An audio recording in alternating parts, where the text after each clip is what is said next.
हरियाणा की राजनीति में हाल फिलहाल खाली मैदान है। इस मैदान में जो भी खिलाड़ी आकर के अपने करतब दिखाएगा, अपना खेल दिखाएगा, वही 2029 के चुनाव में सत्ता के नजदीक जाएगा।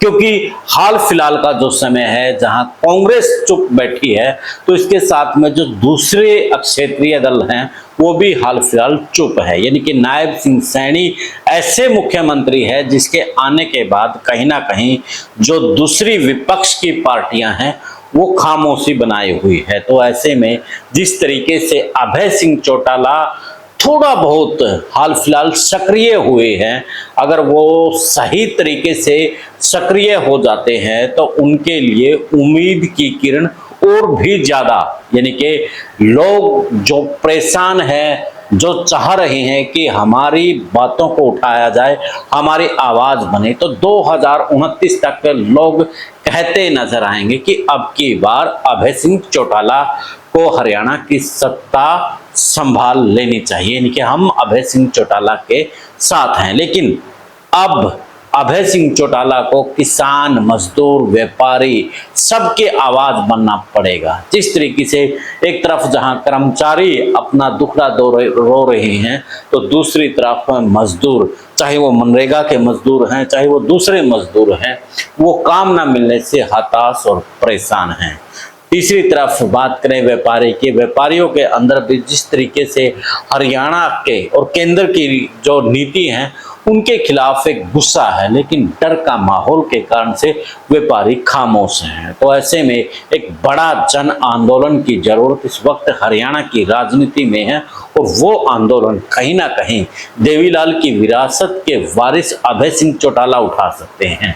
आपको याद ही होगा देवीलाल का 1980 का वो दशक, जब हरियाणा के अंदर बिजली की दरों के साथ में दूसरे ऐसे मुद्दे थे जिन मुद्दों के कारण से जनता परेशान थी। तो उस वक्त देवीलाल ने न्याय यात्रा निकाली थी, और उस यात्रा से एक माहौल देवीलाल का ऐसा बना था कि उनको लोग ताऊ देवीलाल कहना शुरू हो गए थे।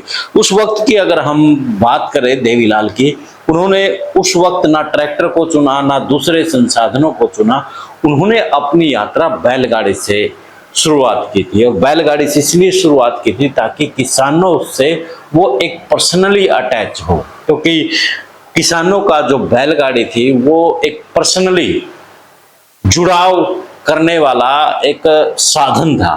तो उस बैलगाड़ी से जैसे ही ताऊ देवीलाल निकले थे और उनकी बातों को लेकर के वो सड़कों पर आए, तो लोग उसके साथ खड़े नजर आए।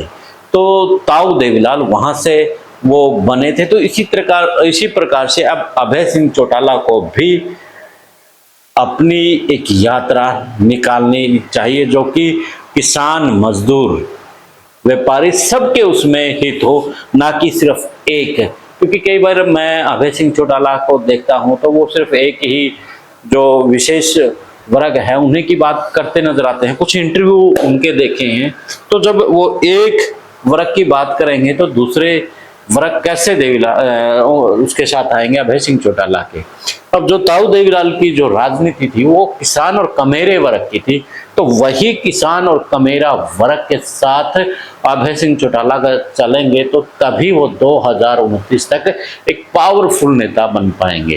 यानी कि 2029 तक अगर अभय सिंह चौटाला को ये कहलवाना है कि अब की बार तो अभय सिंह चौटाला ही बेहतर है।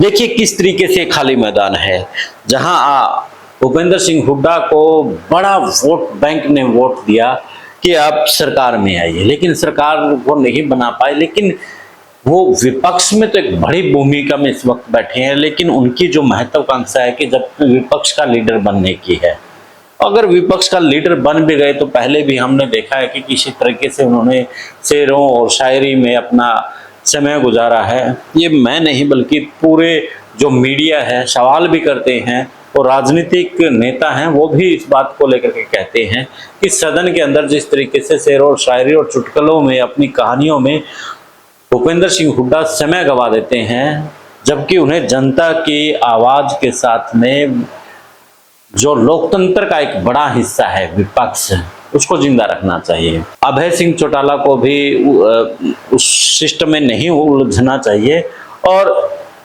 जनता की आवाज बनना चाहिए। देखते हैं कि अभय सिंह चौटाला इस खास समय का जो अब उम्मीदों भरा है उसका मौका का फायदा उठाते हैं या फिर नहीं उठाते हैं, ये तो समय बताएगा। फिलहाल आप ही कमेंट करके बता दीजिए कि क्या अभय सिंह चौटाला इस खास मौके का फायदा उठाएगा या नहीं। कमेंट जरूर कीजिएगा दोस्तों। देखते रहिए इनसाइड मीडिया। मिलते हैं फिर एक नए मुद्दे के नए विश्लेषण के साथ। जय हिंद, जय भारत, जय हरियाणा।